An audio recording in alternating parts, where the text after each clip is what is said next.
I faced these people, facing my fate in them, single-handed now, literally single-handed, for I had a broken arm. In my pocket was a revolver with 2 empty chambers. Among the chips scattered about the beach lay the 2 axes that had been used to chop up the boats. The tide was creeping in behind me. There was nothing for it but courage. I looked squarely into the faces of the advancing monsters. They avoided my eyes, and their quivering nostrils investigated the bodies that lay beyond me on the beach. I took 6 steps, picked up the blood-stained whip that lay beneath the body of the wolfman, and cracked it. They stopped and stared at me. "Salute," said I, "bow down." They hesitated. One bent his knees. I repeated my command, with my heart in my mouth, and advanced upon them. One knelt, then the other too. I turned and walked towards the dead bodies, keeping my face towards the 3 kneeling beast men, very much as an actor passing up the stage faces the audience. "They broke the law," said I, putting my foot on the sayer of the law. "They have been slain, even the sayer of the law, even the other with the whip. Great is the law. Come and see." "None escape," said one of them, advancing and peering. "None escape," said I, "therefore hear and do as I command." They stood up, looking questioningly at one another.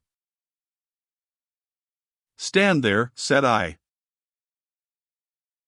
I picked up the hatchets and swung them by their heads from the sling of my arm, turned Montgomery over, picked up his revolver still loaded in 2 chambers, and bending down to rummage, found 6 cartridges in his pocket.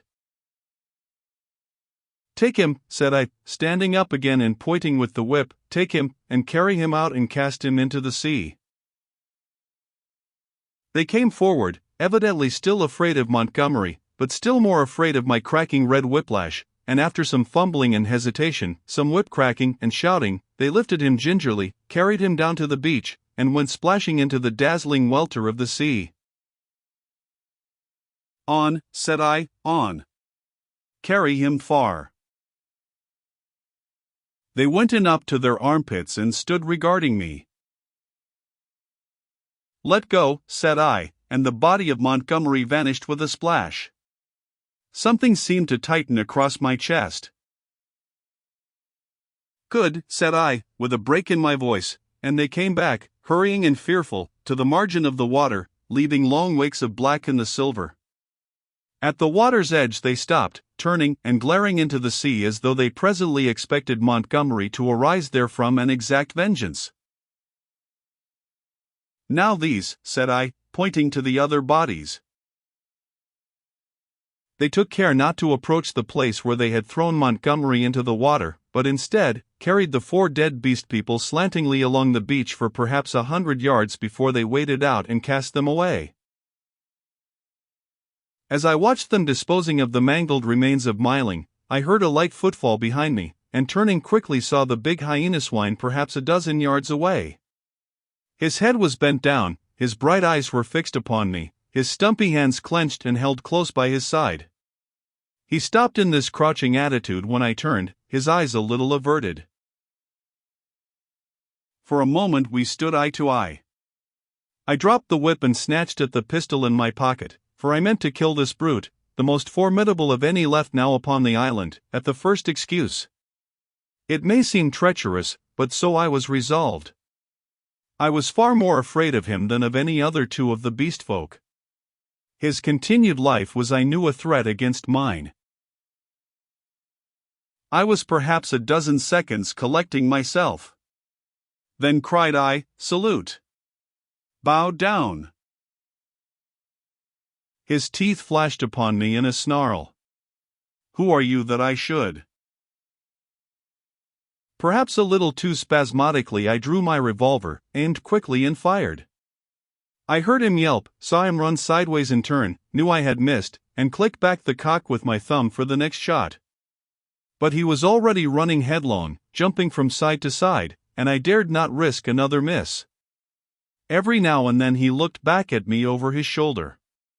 He went slanting along the beach, and vanished beneath the driving masses of dense smoke that were still pouring out from the burning enclosure. For some time I stood staring after him. I turned to my 3 obedient beast folk again and signaled them to drop the body they still carried. Then I went back to the place by the fire where the bodies had fallen and kicked the sand until all the brown bloodstains were absorbed and hidden.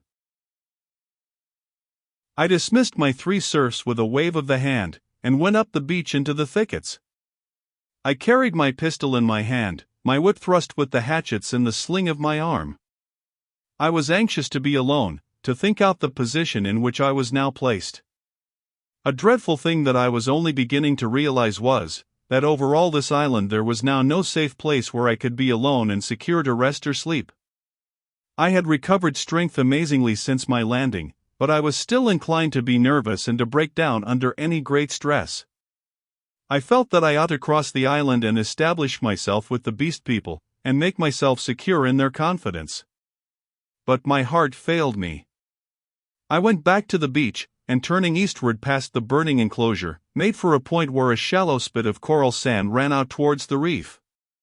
Here I could sit down and think, my back to the sea and my face against any surprise. And there I sat, chin on knees, the sun beating down upon my head in unspeakable dread in my mind, plotting how I could live on against the hour of my rescue, if ever rescue came. I tried to review the whole situation as calmly as I could, but it was difficult to clear the thing of emotion. I began turning over in my mind the reason of Montgomery's despair. "They will change," he said, "they are sure to change." And Moreau, what was it that Moreau had said?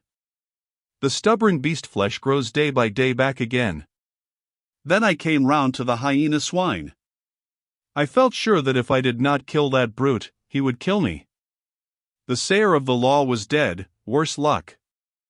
They knew now that we of the whips could be killed even as they themselves were killed.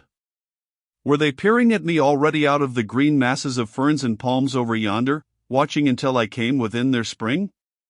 Were they plotting against me? What was the hyena swine telling them? My imagination was running away with me into a morass of unsubstantial fears. My thoughts were disturbed by a crying of seabirds hurrying towards some black object that had been stranded by the waves on the beach near the enclosure. I knew what that object was, but I had not the heart to go back and drive them off. I began walking along the beach in the opposite direction, designing to come round the eastward corner of the island and so approach the ravine of the huts, without traversing the possible ambuscades of the thickets. Perhaps half a mile along the beach I became aware of one of my 3 beast folk advancing out of the landward bushes towards me. I was now so nervous with my own imaginings that I immediately drew my revolver. Even the propitiatory gestures of the creature failed to disarm me. He hesitated as he approached. "Go away," cried I. There was something very suggestive of a dog in the cringing attitude of the creature. It retreated a little way, very like a dog being sent home, and stopped, looking at me imploringly with canine brown eyes. "Go away," said I, "do not come near me." "May I not come near you?" it said. "No, go away," I insisted, and snapped my whip. Then putting my whip in my teeth, I stooped for a stone, and with that threat drove the creature away. So in solitude I came round by the ravine of the beast people, and hiding among the weeds and reeds that separated this crevice from the sea I watched such of them as appeared, trying to judge from their gestures and appearance how the death of Moreau and Montgomery and the destruction of the House of Pain had affected them. I know now the folly of my cowardice. Had I kept my courage up to the level of the dawn, had I not allowed it to ebb away in solitary thought, I might have grasped the vacant scepter of Moreau and ruled over the beast people. As it was, I lost the opportunity, and sank to the position of a mere leader among my fellows. Towards noon certain of them came and squatted basking in the hot sand.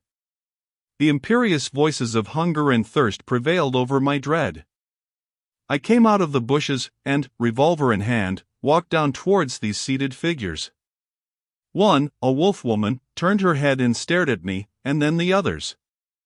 None attempted to rise or salute me. I felt too faint and weary to insist, and I let the moment pass.